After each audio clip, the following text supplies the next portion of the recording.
لائق مبارک بابنا تمامی رات کے رمضان مبارک کا پورا مہینہ جس سے ہو سکا رمضان کے روزے کی برکت اور فراہمی کی پابندی کی اور نمازوں کی پابندی کی مبارکباد کے لیے مستحق اللہ تعالیٰ کی بارگاہ میں دعا ہے اللہ تعالیٰ ہر سال ہمیں وقتی ہر موقع پر ایسے ہی ہمیں اللہ تعالیٰ کو یاد کرنے کی توفیق عطا فرمائے۔ میرے آقا صلی اللہ علیہ وسلم کے پیارے دیوانوں، یقین جانو آج اتنی خوشی حاصل ہو رہی ہے، اتنی خوشی حاصل ہو رہی ہے کہ یہ مجھے زندگی میں پتا نہیں کہ میسر ہو کرنا ہو، اس لیے کہ قرآن پاک کو سننا اور قرآن پاک کو سنانا ایک بہت بڑی نعمت ہے، بے شک بہت بڑی نعمت ہے۔ جس قرآن کو اللہ نے فرمایا کہ اگر میں اس کو پہاڑ پہ نازل کرتا تو پہاڑ اس کے خوف سے ریزہ ریزہ ہو جاتا، پہاڑ اس کے جو ہے اس کو برداشت نہ کر پاتا، لیکن اسی قرآن کو اللہ نے سینے محمد رسول اللہ پہ نازل فرمایا، میرے نبی کے سینے پہ نازل فرمایا، اور میرے مصطفیٰ کی امت کا یہ اعجاز ہے کہ اسی قرآن کو میرے مصطفیٰ کے امت کے چھوٹے چھوٹے بچوں نے اپنے سینوں کے اندر محفوظ کر لیا ہے۔ اسی لیے اللہ فرماتا ہے اِنَّا نَحْنُ نَزَّلْنَا الذِّکْرَ وَإِنَّا لَهُ لَحَافِظُونَ کہ ہم نے اس کو نازل فرمایا، ہم ہی اس کی حفاظت فرمائیں گے، اسے مٹانے والا کوئی نہیں ہے، قرآن کو مٹانے والا کوئی نہیں ہے۔ میرے آقا صلی اللہ تعالیٰ علیہ وسلم کے پیارے دیوانوں، شاعر کہتا ہے اشک توبہ سے ہر آنکھ کو دھویا جائے، اشک توبہ سے ہر آنکھ کو دھویا جائے، دامن دل کو ندامت سے بھگویا جائے،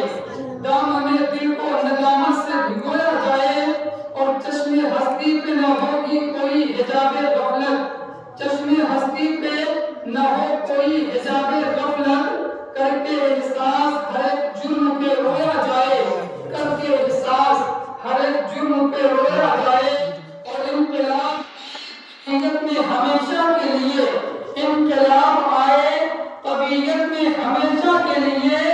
جوش رمضان کو فطرت میں سمویا جائے، جوش رمضان کو فطرت میں سمویا جائے، اور مسجد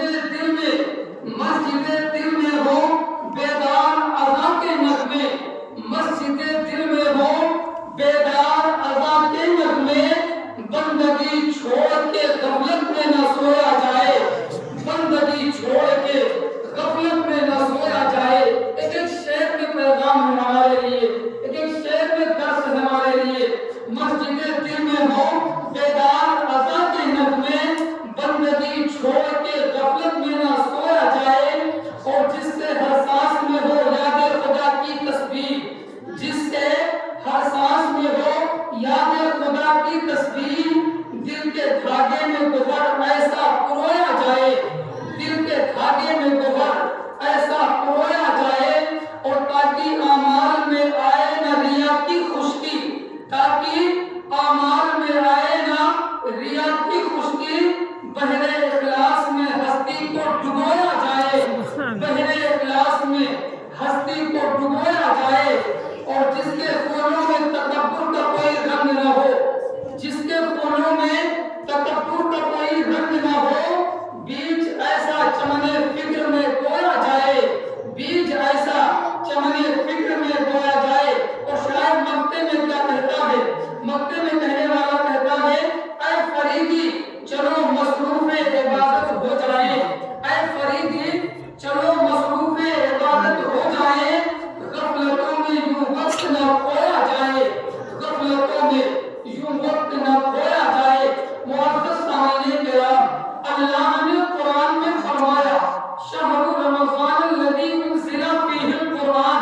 کہ ہم نے قرآن کو رمضان کے مہینے میں نازل فرمایا، ہم نے قرآن کو رمضان کے مہینے میں نازل فرمایا۔ قرآن کی بہت زیادہ عظیمت ہے، قرآن کی بہت زیادہ فضیلت ہے، قرآن کی بہت زیادہ برکت ہے، یہاں تک کہ قرآن پڑھنے پر اللہ ہمیں نیکیاں عطا فرماتا ہے، اللہ ہمیں ثواب عطا فرماتا ہے۔ میرے آقا کے پیارے دیوانوں، قرآن پاک ایک ایسی کتاب ہے میرے پروردگار